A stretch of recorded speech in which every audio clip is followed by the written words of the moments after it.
எல்லாருக்கும் வணக்கம். இன்னைக்கு நான் ஒரு ஸ்பெஷலான டிஷ் செய்ய போறேன். அது என்னன்னு பார்த்தீங்கன்னா கேரளா கொக்கனட் ஃபிஷ் கறி. வாங்க எப்படி செய்யுதுன்னு பார்த்துடலாம். சட்டி காஞ்சதுமே எண்ணெய் ஊற்றிக்கலாம். எண்ணெய் காஞ்சதுமே நம்ம குட்டி குட்டியாக வெட்டி வச்ச பச்சை மிளகாவும் தக்காளியும் போட்டுக்கலாம். இப்போ நம்ம வெட்டி வச்ச வெங்காயமும் கருப்புலையும் போட்டுக்கலாம்.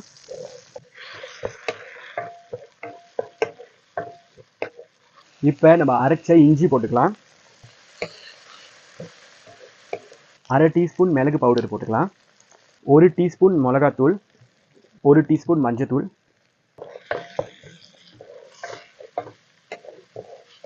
உப்பு போதுமான அளவு போட்டுக்கலாம். உப்பு இல்லையா? பிரமாதமா இருக்கே. மீன் கறிக்கு ஸ்பெஷல் ஐட்டம் மாங்காய். ஸோ நான் இப்போ மாங்காய் போட போகிறேன்.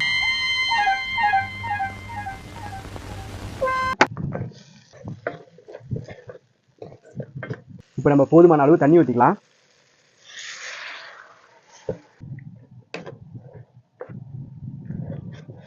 ஒரு 2 மினிட்ஸ் அப்படியே வேக விட்டுடலாம்.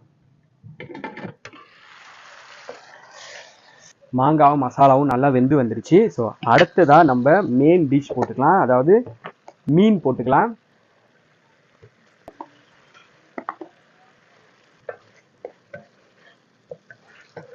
கிண்டும் போது பார்த்து கிண்டுங்க, இல்லைன்னா மீன் ரொம்ப ஈஸியாக உடைய வாய்ப்பு இருக்கு.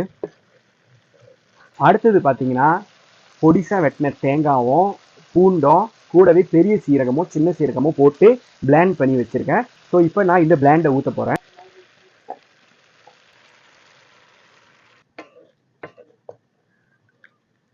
இப்போ நம்ம மூடி போட்டு ஒரு 10 நிமிஷம் அப்படியே வேக விட போகிறோம்.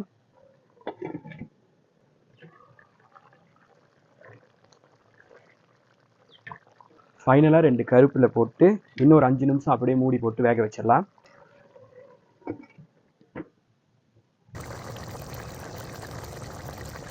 நம்ம கேரளா கொக்கனட் ஃபிஷ் கறி சூப்பராக ரெடி ஆயிடுச்சு. வாசனைலாம் ரொம்ப நல்லா இருக்கு. ஸோ சாப்பிடவும் ரொம்ப ரொம்ப நல்லா இருக்கும். நான் சொன்ன ஸ்டெப்ஸை அப்படியே ஃபாலோ பண்ணி செஞ்சிங்கன்னா பெர்ஃபெக்டாக வரும்.